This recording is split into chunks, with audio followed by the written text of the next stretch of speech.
Hello guys, welcome back to the channel.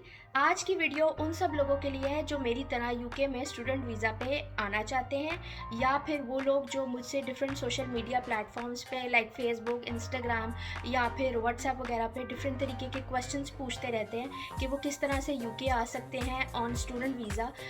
आज की video में मैं स्टेप बाय स्टेप एक्सप्लेन करूँगी तमाम प्रोसेस को, कौन कौन सी डॉक्यूमेंटेशन आपको करनी होती है, कितने पैसे आपको रिक्वायर्ड होते हैं, एलिजिबिलिटी क्राइटेरिया यूनिवर्सिटी का क्या है, सिलेक्शन ऑफ यूनिवर्सिटी, फीस वगैरह तमाम जो स्टूडेंट वीज़ा का प्रोसेस है उसको हम डिटेल में एक्सप्लेन करेंगे।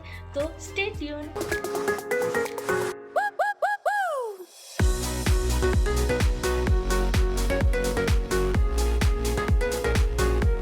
सबसे पहले बात कर लेते हैं स्टूडेंट वीज़ा क्वालिफ़िकेशन। वो तमाम स्टूडेंट्स जिन्होंने एफएससी किया हो, एफए किया हो या फिर डिप्लोमा या किसी भी तरीके की 12th ग्रेड तक की एजुकेशन हासिल की है, वो स्टूडेंट वीज़ा के लिए अप्लाई कर सकते हैं। You can either opt for bachelors degree या फिर आप मास्टर्स डिग्री के लिए, जो कि 1 ईयर का कोर्स होता है, उसके लिए भी ऑप्ट कर सकते हैं, या फिर आप इससे हायर लेवल जो कि पीएचडी डिग्री है उसके लिए भी आप स्टूडेंट वीज़ा पे अप्लाई कर सकते हैं यूके में। तो यूके में यूनिवर्सिटीज़ साल के अंदर 3 इनटेक्स लेती हैं। The first one is the January intake, second one is the may intake और थर्ड वन है सितंबर इनटेक। सितंबर इनटेक कंपैरेटिवली बाकी दो से बड़ा इनटेक होता है, इसको फॉल इनटेक भी कहा जाता है। जो लोग जनवरी या मई के इनटेक में किसी भी तरीके से डिले हो जाता है जिनका प्रोसेस, वो सितंबर इनटेक में बहुत ज़्यादा चांसेस होते हैं कि वो सिलेक्ट हो जाएं, क्योंकि ये बड़ा इनटेक होता है और ज़्यादातर यूनिवर्सिटीज़ जो होती हैं वो इसमें कोर्सेज ऑफर कर रही होती हैं जो कि वो जनवरी और मई के इनटेक में नहीं ऑफर कर रहे होते। डॉक्यूमेंटेशन की बात कर लें तो there are list of documents that you required before applying for a visa application. मैं इन सब डॉक्यूमेंट्स की एक लिस्ट आपके पास स्क्रीन पे डिस्प्ले कर देती हूँ। आप चाहें तो उसका स्क्रीनशॉट ले लें या फिर आप इसको नोट डाउन कर लें, जैसे भी आपके पास फीजिबल हो। सबसे पहले आपको चाहिए होगा आपका valid passport. Then you need your educational documents. उसमें आपकी तमाम ट्रांसक्रिप्ट होंगी। Either you are applying for a masters degree तो आपको अपनी यूनिवर्सिटी से डॉक्यूमेंट्स लेने होंगे, ट्रांसक्रिप्ट्स लेनी होंगी। अगर आप कॉलेज के हैं और आप बैचलर्स डिग्री के लिए जाना चाह रहे हैं तो वो सारी ट्रांसक्रिप्ट्स आपके पास होनी चाहिए। देन यू नीड आइल्स। कुछ यूनिवर्सिटीज़ यूके में हैं जिनको आइल्स चाहिए होती है, रिक्वायरमेंट होती है, बाकी जो है वो आपको बगैर आइल्स के भी एक्सेप्ट कर देते हैं एडमिशन। लेकिन फिर भी आपको कोई ना कोई इंग्लिश का टेस्ट पास करना होगा, either is a language test और ऑक्सफोर्ड टेस्ट। कुछ हेल्थ केयर जो प्रोफेशनल्स होती हैं डिग्री, उनके लिए आपको ओईटी का भी एग्ज़ाम देना होता है जो कि ऑक्यूपेशनल इंग्लिश टेस्ट होता है, वो भी आपको पास करना होता है। तो ये डिफरेंट क्राइटेरिया है जो आपकी यूनिवर्सिटी की रिक्वायरमेंट है, लैंग्वेज टेस्ट के अकॉर्डिंगली आपको वो प्रोवाइड करना होगा। इसके अलावा आपको एक इंपॉर्टेंट डॉक्यूमेंट चाहिए होता है जिसको बोलते हैं एसओपी, स्टेटमेंट ऑफ पर्पस। इसमें डॉक्यूमेंट में आपको एक्सप्लेन करना होता है कि जिस भी यूनिवर्सिटी में आप अप्लाई कर रहे हैं वहाँ पे आप एडमिशन क्यों लेना चाहते हैं, तो आप उसको अच्छा सा प्रिपेयर कर सकते हैं। उसमें अपने reason why you want to take admission in that university. मेरे पास कुछ सैम्पल पड़े हुए हैं जो कि मैंने अपने टाइम पर प्रिपेयर किए थे, तो आप if you want that you can use it as a sample to extract your data और योर एसओपी। आपको 2 रेफरेंस लेटर्स चाहिए होते हैं जो कि आपके कॉलेज या यूनिवर्सिटी से आपको बनवा सकते हैं, तो आप अपने टीचर से भी इनको ले सकते हैं। इसके अलावा आपका फाइनेंशियल स्टेटमेंट, ये जो बैंक स्टेटमेंट होती है, ये 28 डेज़ के लिए आपको बैंक में अपने अमाउंट को रखना होता है। आगे चल के वीडियो में मैं आपको बताऊंगी कि कैसे आपको अपना बैंक स्टेटमेंट बनाना होता है। इसके अलावा एक स्पॉन्सर लेटर चाहिए होता है, क्योंकि अब जब आप स्टूडेंट वीज़ा पे आ रहे होते हैं, आपकी जो बैंक स्टेटमेंट होती है वो आपके या तो अपने नाम पर होगी, अगर अपने नाम पे है तो ठीक है, कोई प्रॉब्लम नहीं, आपके अपने नाम पे भी हो सकती है, और you can either opt to have a bank statement in name of your father और योर मदर। तो अगर आपके पेरेंट्स के नाम पे आपकी बैंक स्टेटमेंट है तो आपको उसमें एक स्पॉन्सर लेटर चाहिए होता है, जिसको आप स्पॉन्सर लेटर में मेंशन करते हैं कि आपके parents they are willing to sponsor you for your fee and other living expense, और आप उसको स्टैम्प पेपर के ऊपर ऑफिशियल डॉक्यूमेंट बना के अटेस्ट कराते हैं और उसको जो है ना साइन ऑफ कराते हैं अपने पेरेंट्स से, और वो एक ऑफिशियल डॉक्यूमेंट बन जाता है जो कि आप वीज़ा के टाइम पे उसको अपलोड करते हैं in case your bank statement is mother या फादर के नाम पे है। इसके अलावा आपको टीबी टेस्ट कराना होता है। अब बात कर लेते हैं प्रोसेस टाइम की। बहुत सारे लोग ये भी सवाल करते हैं कि अगर हम जनवरी इनटेक के लिए ऑप्ट करना चाहते हैं तो पहले हमें कितना टाइम पहले प्रोसेस को स्टार्ट कर देना चाहिए। तो मैं उनको ये एडवाइस करूँगी कि जो सितंबर इनटेक में आना चाहते हैं, स्टार्ट योर प्रोसेस इन जनवरी, फरवरी और मार्च। अगर आप अप्रैल तक डिले कर देंगे तो यू विल बी लेट, तो एडमिशन उस टाइम तक जो है आपको मिलना मुश्किल हो जाता है। इसी तरह अगर आप जनवरी इनटेक में आना चाहते हैं तो आपको जो पिछला साल है उसके जून, जुलाई या अगस्त तक आपकी सारी चीज़ें तैयार हो जानी चाहिए, सारे डॉक्यूमेंट्स प्रिपेयर हो जाने चाहिए। You have selected your university जहाँ पे आप अप्लाई करना चाहते हैं, तो आप कोशिश करें कि आप 5 to 6 मंथ्स का स्पैन रखें कि आपके पास वो टाइम। ये भी मुझसे क्वेश्चन पूछा जाता है कि हम अपने स्टूडेंट वीज़ा एप्लीकेशन के लिए कंसल्टेंट को हायर करें या फिर हम खुद से भी कर सकते हैं।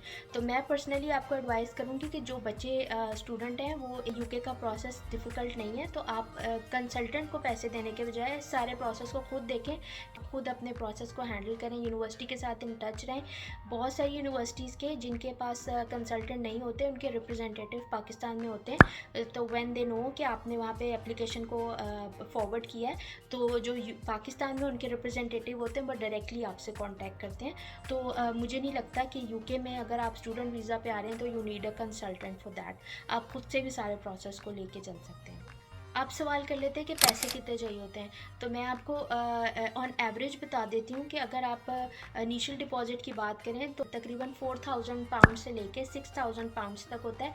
ये डिफरेंट यूनिवर्सिटी का डिफरेंट क्राइटेरिया होता है, उनके मुताबिक वो अपनी आपसे इनिशियल डिपॉजिट के लिए कहते हैं। तो ये अप्रॉक्सीमेटली 5,000 होता है। कुछ यूनिवर्सिटीज़ 4,000 भी मांगती है इनिशियल डिपॉजिट, और कुछ 6,000 एंड अबव भी होता है। तो ये हर यूनिवर्सिटी के अकॉर्डिंगली जो आपने सिलेक्ट की है और आपकी फ़ी के अकॉर्डिंगली वो इनिशियल डिपॉजिट देते हैं। जब आपने सिलेक्ट कर लिया कि आपने कौन सी यूनिवर्सिटी में जाना है और कौन से कोर्स को ऑप्ट करना है, तो फिर आप उस यूनिवर्सिटी की ऑनलाइन वेबसाइट पे जाके उस कोर्स के लिए एप्लीकेशन को फिल आउट कर देते हैं और ऑनलाइन ही सबमिट कर देते हैं। तो फिर आफ्टर 2 वीक्स आपको यूनिवर्सिटी की तरफ से एक ईमेल रिसीव होता है जिसमें कंडीशनल ऑफर लेटर दिया जाता है। इस कंडीशनल ऑफर लेटर का मतलब यह है कि there are certain condition explain in that letter. अगर आप उन कंडीशन को फॉलो करते हैं तो यूनिवर्सिटी आपकी एप्लीकेशन को फर्दर प्रोसेस करेगी। इसके बाद आपको डिफरेंट तरह के डॉक्यूमेंट्स अपलोड करने के लिए कहा जाता है, और उसके बाद आपका क्रेडिबिलिटी इंटरव्यू होता है जिसमें यूनिवर्सिटी चेक करती है कि आप जेन्युइन स्टूडेंट हैं या नहीं। जब आप इस इंटरव्यू को क्लियर कर लेते हैं, इसके बाद आपको इनिशियल फ़ी डिपॉजिट करने के लिए कहा जाता है, जो कि अप्रॉक्सीमेटली मैंने आपको बताया कि 4,000 से 6,000 के दरमियान है। कुछ यूनिवर्सिटी की 5,000 है, as per your fee schedule के मुताबिक जितनी होगी। आप वो फ़ी सबमिट कराते हैं। फिर यूनिवर्सिटी आपको देती है अनकंडीशनल ऑफर लेटर, जिसको कैश लेटर भी बोलते हैं, कंफर्मेशन ऑफ स्टडीज़। ये लेटर जो होता है इसके ऊपर एक यूनिक कोड एक्सप्लेन होता है जो कि कंफर्म करता है कि you have been selected for the university of this course. ये एक एसेंशियल होता है for the home office for the successful candidate. Bank statement की अगर बात करें तो बैंक स्टेटमेंट आपकी कुछ चीज़ों से अफेक्ट होती है। फॉर एग्जांपल आपकी के कोर्स की फ़ी कितनी है, आपकी लोकेशन क्या है यूनिवर्सिटी की, और आपने कितना इनिशियल डिपॉजिट पे किया है। अगर आपकी यूनिवर्सिटी की लोकेशन इनसाइड द लंदन है तो आपको ज़्यादा लिविंग एक्सपेंस दिखाना होता है। दैट मीन्स कि आपको अपनी बैंक स्टेटमेंट भी ज़्यादा दिखानी होगी। इसी तरह अगर आप आउटसाइड द लंदन है तो आपको लिविंग एक्सपेंस जो दिखाना है वो कम होगा। इसका एक फॉर्मूला है, that is tuition fee plus living expense minus the initial deposit that you have already paid. तो आप इसको इस तरह से कैलकुलेट कर सकते हैं। आपको अपनी जो फॉर एग्जांपल आपकी 15,000 फ़ी थी, उसमें से आपने 5,000 एज इनिशियल डिपॉजिट पे कर दिया है, तो रिमेनिंग आपकी रहेगी 10,000। तो उसमें आपको ऐड करना होगा अपना 1 ईयर का living expense. Outside the London for example it's 9,207 pounds, तो आप उसको ऐड अप कर लेंगे और उसमें से सब्ट्रैक्ट कर देंगे अपना इनिशियल डिपॉजिट जो आप ऑलरेडी यूनिवर्सिटी को पे कर चुके हैं। इस तरह से आप इसकी बैंक स्टेटमेंट को कैलकुलेट कर सकते हैं, और ये बैंक स्टेटमेंट 28 डेज़ के लिए आपके बैंक में होनी चाहिए। और आप ये भी ध्यान में रखिएगा कि ये should not be older than 31 days. तो जैसे ही आपकी मेच्योर होती है 28 डेज़ पे, तो आप 29th या 30th डे पे उस बैंक स्टेटमेंट को निकालें और वो सबमिट कर दें अपनी यूनिवर्सिटी के पोर्टल पे।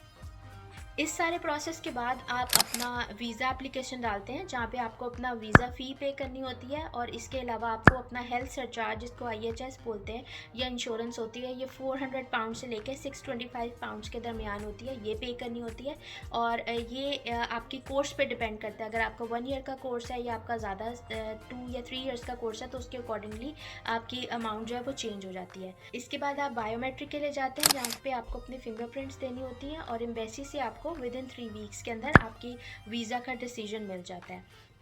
यूके के वीज़ा के बारे में मैं आपको बताती चलूँ कि अगर आप स्टूडेंट वीज़ा पे आ रहे हैं, तो आप अपने इनटेक से 1 मंथ बिफोर ट्रैवल कर सकते हैं। फॉर एग्जांपल, अगर आप सितंबर इनटेक के लिए आ रहे हैं, तो आप अगस्त के मंथ में आप यूके ट्रैवल कर सकते हैं। अगर आप जनवरी इनटेक के लिए आ रहे हैं, तो आप दिसंबर में भी ट्रैवल करके यूके पहुंच सकते हैं। I hope you like this video. अगर आपको पसंद आई है और किसी भी तरीके की आपको कोई भी हेल्प मिली है, तो don't forget to like and subscribe.